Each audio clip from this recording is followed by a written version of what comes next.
died in his house in the parish of St. Bride, just outside the city walls of London. Leaning up on one arm, he ran his fingers down the skin of his wife's back, golden in the candlelight. He drew them back again, slowly, up to her shoulders, moving her blonde hair aside so he could see her more fully. She is so precious, so beautiful, he thought.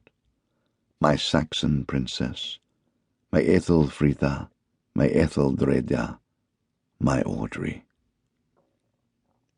He withdrew his hand as the candle in the alcove above him spluttered. He looked at the curve of the side of her breast, pressed into the bed. The feeling of their union was still with him.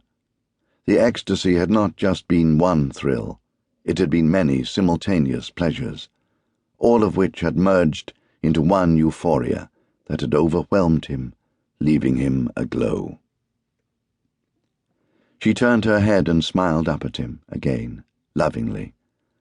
She was 25 years of age now. He felt lucky and grateful, not only for the pleasure, but also for the knowledge of just how great his pleasure could be. He leant over and kissed her. The candle in the alcove above the bed went out. He lay down and let his thoughts drift in the darkness. 6 months ago, he had almost destroyed his own happiness, disconcerted and attracted by another woman, Rebecca Machin. He shuddered as he remembered how he and Rebecca had been pursued, terrified together. She had seen him at his lowest, and he her. They had supported each other, and, in a way, he had fallen in love with her. But he had never had any doubts about his loyalty to his wife. That was what troubled him. 2 women, and 2 forms of love. It was not something that most God-fearing men and women ever spoke about. What did he feel for Rebecca now? In the darkness he sought his true feelings. There was a part of him that still loved her. His feelings for his wife were an inward thing, a matter of the heart.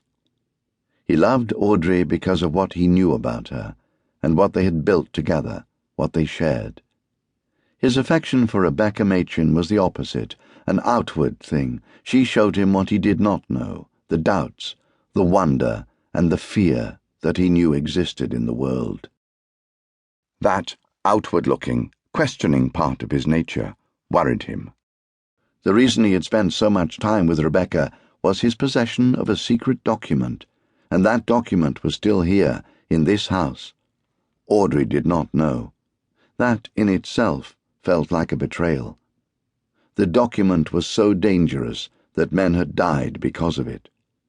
When Rebecca's husband, Henry Machin, had given it to him the previous year, the man had declared that the fate of 2 queens depended on its safekeeping. And when Clarenceux had discovered its true nature, a marriage agreement between Lord Percy and Anne Boleyn, which proved that Queen Elizabeth was illegitimate and had no right to the throne, he had understood why it was so sensitive. Only when Sir William Cecil, the Queen's principal secretary, had asked him to keep it safely, did his life start to return to normal. But never did he feel safe, not for one moment. He knew later that morning he would go up to his study at the front of the house and check that the document was still where he had hidden it. It was a ritual, more than a ritual, it was an obsession. Sometimes he would check it 3 or 4 times in one day. The knowledge that he possessed the means to demonstrate that the Protestant queen was illegitimate, and that the rightful queen should be one of her cousins, either the Protestant Lady Catherine Grey, sister of the beheaded Lady Jane Grey, or Mary, the Catholic Queen of Scotland, was not something he could ever forget. His fear of what would happen if he should lose the marriage agreement beat in his heart, like his love for Rebecca Machin. Both were dark and dangerous. The ecstasy of his love-making with his wife was so blissful and so pure by comparison, and yet he could not ignore the dark side within himself. He felt Audrey turn over and cuddle up beside him, nestling under his arm. He was a tall man and she of average height, so his arm around her felt protective.